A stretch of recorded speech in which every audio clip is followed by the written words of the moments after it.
MLA Maganti Gopinath కు నిరసన సెగ తగిలింది. ప్రోటోకాల్ పాటించలేదని రేషన్ కార్డు అవగాహన సభను అడ్డుకున్నారు corporator CN Reddy.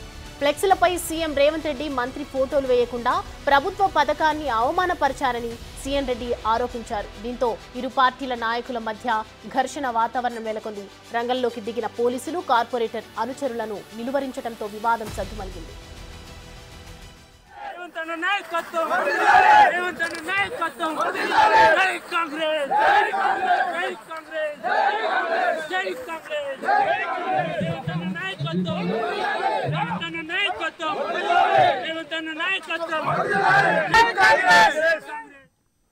MLA Maganti పనుల్లో జాప్యం చేస్తూ ప్రజలను ఇబ్బందికి గురి చేస్తున్నారని కార్పొరేటర్ సిఎన్ రెడ్డి ఆరోపించారు.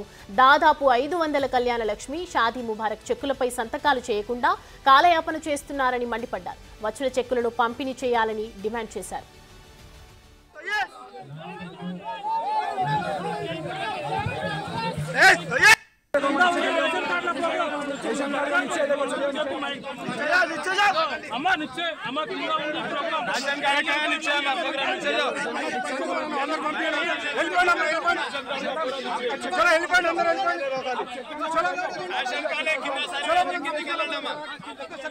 चलो